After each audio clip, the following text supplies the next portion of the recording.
All right, so today we're going to talk about service info and you.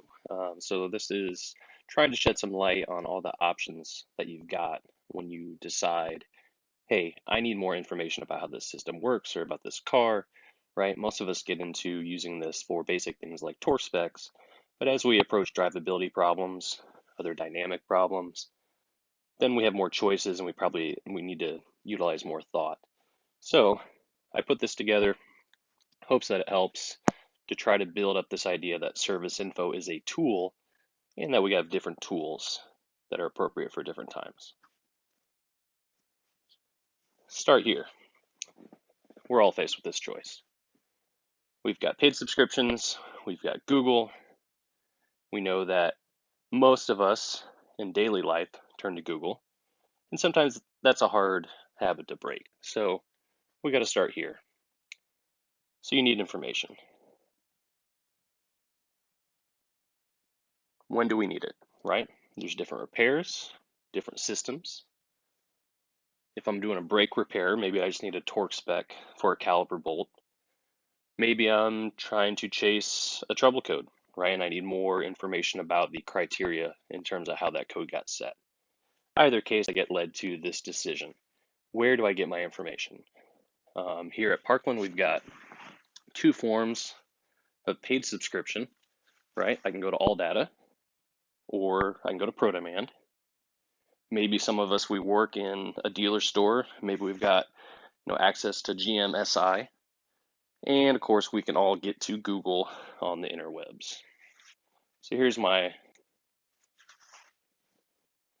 question to all of you.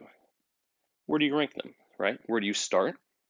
This should be like a filter process or a funnel. We should start at where do I think I can get the best information the quickest? In some cases, maybe that's Google, right? Maybe it is not a highly specific thing. Maybe I know I can go there, but certainly there's a learning curve with all of these. Some of us are going to be really good at using Google and finding what we need. Some of us not so much, right? Same applies to All Data and ProDemand. You get comfortable maybe with one versus the other, and so your efficiency changes. And so these are all things we think about, and so how we all rank them is going to vary based on our level of familiarity with each of them. But at the end of the day, I got to stress, if you're going to use Google, if you're going to use the internet, we got to be careful, right? Because unfortunately, when we put really specific car searches into Google, car problems, say, Chrysler Town and Country P0301, we're going to get forum posts a lot of the time where other people are searching for that answer. And unfortunately, depending on the forum, people that are responding, trying to help, despite their intentions, often aren't giving very good advice. And so you can waste a lot of time, even get steered the wrong way, if you don't have the ability to really filter that information. So let's go back to that idea of filtering, right? So when do we need to find information? We need to go at the idea of information as a tool, and I need to know why I need the tool I need, right? So we start here. So when do we decide that we need more information? Maybe we do a visual inspection. And we say, oh, hey, that's clear. I need to look at this system. I need to look at this area. Maybe you've been down this road. You read the RO. You're on your way to the car. You've already got an idea, right? Maybe you pulled a code. Regardless of where all that happens, I've really got to ask yourself this question. Do I understand the operation of the system, right? Is this something that I know how it works? Take something simple like a brake lamp. I know that bulb needs power and ground, and it should be actuated by someone pushing the brake pedal, which in turn triggers some kind of stop lamp or brake light switch. How that happens on a specific car, I'm not sure I could tell you, right? I would have to go look that up. So let's apply that lighting scenario here. Say this dome light doesn't work. Where do you start, right? So here's a image. This is a Honda circuit of a dome light. I've got to look through, find that dome light first, right? And so what do? I try to isolate just the area that I'm interested in. So now I've got a clear path that looks at, there's a fuse supplying power to this dome light. There's a switch, right, with multiple positions, 3-position switch, ground path, depending on what I select in that. And then I've got a module, right? The multiplex unit is able to control this dome light, depending on the setting that I'm in. So I got to create a process. I've got to be able to go through that with different systems, be able to identify what is it that I need to know, right? What do I not know? Both of those questions have equal importance. And so what's the problem? What's happening? Hopefully I've gone through verifying the concern, right? So that I'm not just reading someone else's information, the customer concern, but I'm also looking at, hey, here's the concern, here's what I saw, right? I verified the concern. And then I've got to apply that with, do I understand how this system is supposed to work in normal operation?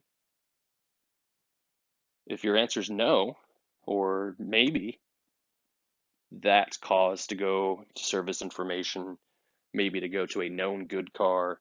In either event, I've got to figure out, how is this supposed to work?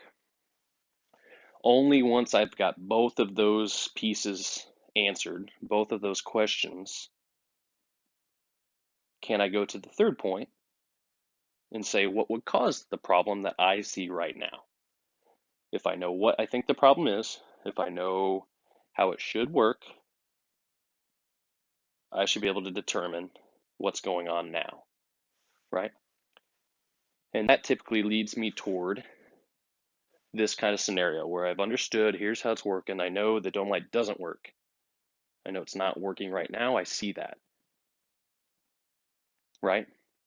And maybe we elaborate on this concern. It's inoperative in the door position, right? When the switch is set to door, the dome light does not come on. That leads me to, well, who is in control of the dome light whenever I'm in that position, right? And if we follow that down, we read the notes on the diagram. A little fuzzy on this one, but the multiplex unit is in control of that, right? And if I've got some understanding of these systems, I can apply that toward, well, that multiplex unit must be in communication with a door switch, right? And so it's seeing a door switch operation to say, hey, the door's open, I need to turn the dome light on. That would build my diagnostic process to go toward, hey, let's make sure the multiplex unit knows that the door opens or closes. And so then you ask yourself, how do I figure that out? How can I see what the multiplex unit sees? And so hopefully a scan tool with the proper software could get me there. I could try other doors, right? Maybe only the driver door doesn't work. Maybe the other doors do. Those would all help me build the case for where do I go next. Here's another idea. So a 2005 Civic, some drivability issue, poor response, idle. What do we think about first? Well, lots of things could cause these problems, right? Verify the concern. We road test it. We see those things, right? Poor throttle response, drivability is kind of difficult. Idle's not very happy. What do I do next? Well, I noticed on my visual inspection, check engine light's on. Hopefully that's a good cause for us to check codes. I don't have specific codes, right? But let's just talk area. I've got a code relevant to the TPS, intake air temperature, and the engine coolant temperature. By looking at that, I should start forming a hypothesis, an idea. What do these things have in common? Anytime I have multiple codes, if you've got more than one code, there's a chance that those codes are related, right? And that's telling a story. That's helping give you these different puzzle pieces to get toward what's the root cause. Because sometimes we have codes that are a symptom from another cause, right? And so I've got to put all those things together. So what do I do from here? Well, I need to understand and create this process. What's the problem? Do I understand how it should work? and what could cause what I see now, the current problem. So, what's the problem? There's a drivability concern, check engine lights on, I've got multiple sensor codes, right? Do I understand normal operation? Maybe. Maybe I need more info, right? So what do these things have in common? Let's go to service info, right? Because we need to learn more about this specific scenario. What causes codes to set, right? I could look up those codes specifically and see what the enabling criteria are, compare all three of them, and see do they have a common denominator, right? That's really my goal. I could also look at an electrical diagram, right? Depending on the code, say that the codes were all a high voltage, low voltage, or open type fault from the CCM monitor. An electrical diagram would help me understand, right, what do these things share? So let's look at that. Electrical diagram is a great roadmap, right? Tells me how these things relate. And so I went to all data. This is the string here. I went from vehicle, went through diagrams, under powertrain management, found the diagram that had most of these sensors on it, right? And so here is that diagram. So if you zoom in, you look real close, we can see I've got a map sensor, camshaft, throttle position, intake air temp, engine coolant temp, lots of stuff going on. And so I've got to decide, how am I going to read this? I know that I have an intent in mind. So I need to focus in on content, right, and isolate just what I want to look at. So here I've blocked off some of the diagram, right, because we only want to look at these specific things. Go a little closer. Remember, I had three codes. I had a TPS code, ECT code, IAT code, right? And so if I look at all three of these things, they've got some similarities, right? They all utilize the same splice for a ground reference. And so that could give me some clue as to what could tie these things together and create my problems. And so that would be where I would go next. So I've really got to think about this service information as a tool, right? And so if we liken this to other tools in our toolbox, think about these questions, right? How many different hammers do most of us have in a toolbox? A lot, right? How many different screwdrivers? A whole lot, right? Because they all have slight variations that make them better for specific jobs over one another. And so we build up that toolbox so that we can be more efficient, right? Same thing applies with service information. Where I get this information, I can have different sources. My argument is that those sources can be relative to what's happening. And also I got to think about checking multiple places if it doesn't seem like I'm getting very far, right? So have you ever looked on all data? Couldn't find something? I know I have, right?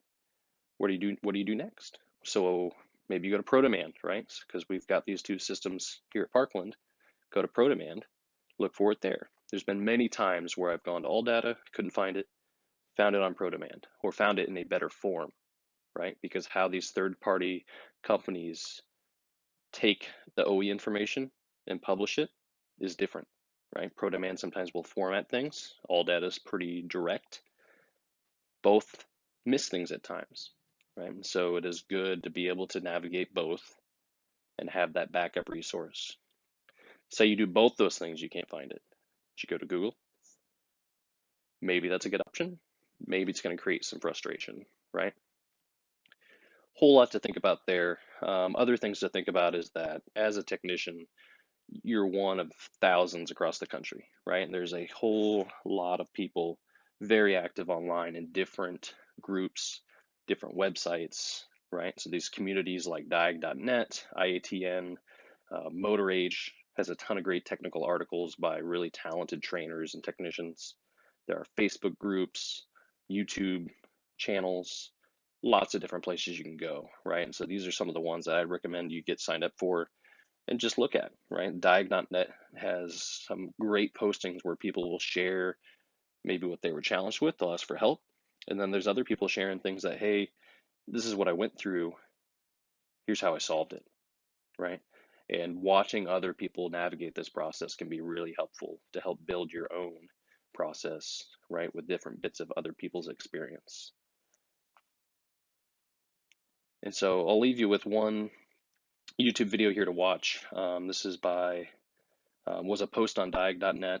I think it was Brian Mann put this video together about an Equinox, and it really drives home just his process, right? So seeing a scan tool, seeing that whole thing, it's great, but also drives the idea that he spent a lot of time because his service information did not provide a TSB that was related to the symptoms and the codes that he had, right? Whereas if he had seen that early on, he probably would have went a different route and maybe saved some time, saved some money, right? And so it's a good way to kind of reinforce this concept. Lastly, bring it back to this idea. Anytime you're working on a problem, be thinking about what's the problem? What do I understand about how it should be? What's the missing link, right? As I take those pieces, I put those pieces together, be diligent, follow that process, take notes, right? The more that I do this, the more successful I'm going to be and the better I'm going to get over time. Thanks everybody for listening.